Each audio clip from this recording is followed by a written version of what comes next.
I believe it is a bit early to talk about them, because we know that we learn about the tree thanks to its fruit. But we have just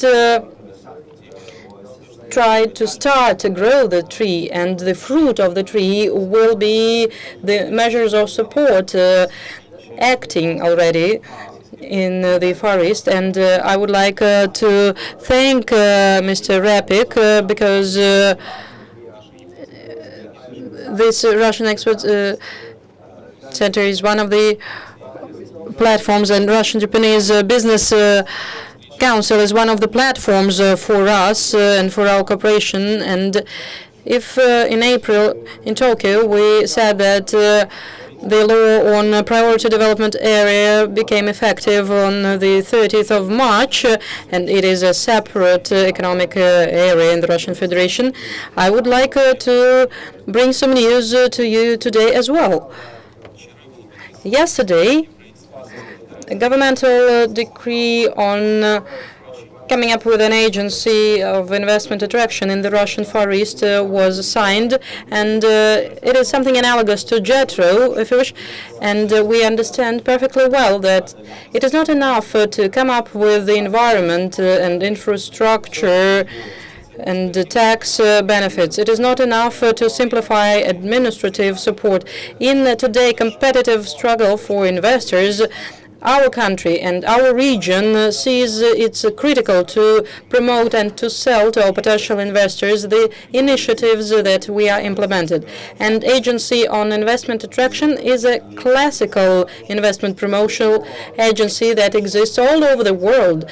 And its main goal is to sell to would-be investors the investment opportunities and platforms to a major extent and to a less extent the projects that we develop and sell in the Russian Far East.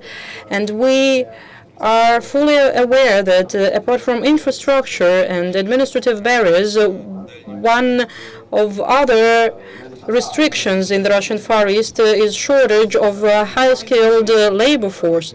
And unless we settle this issue, it will be hard for us to attract you, the investors, to the Russian Far East. And about a week ago, another decree on human capital development was signed, and that would enable us to satisfy the investors because we would give high-skilled labor force to enterprises. And Mr. Rybakov is present here. I believe he will give us more detail on how we're going to settle these issues of investors. And naturally, another critical issue is the free port of Vladivostok. And we call it Priority Development Area 2.0, and we are asked what is the difference from it, from priority development areas, because there are tax benefits, there is infrastructure, but it is really a crucial step here that proves our approach that we are guided with in our ministry. And the principle is as following: the special territory of the Russian Far East requires special and specific regulating in the competitive environment that we exist in.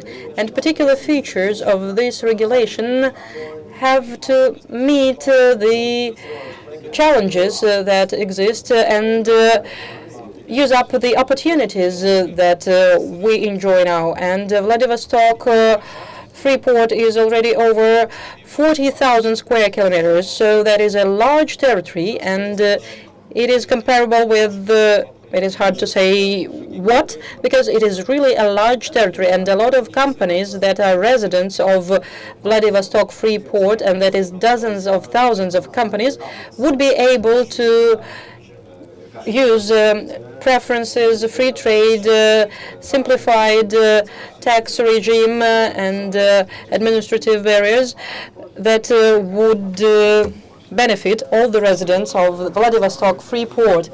And here in Far Eastern Federal University, we have the office on the Russian Forest and Development, where companies that arrive here can always address.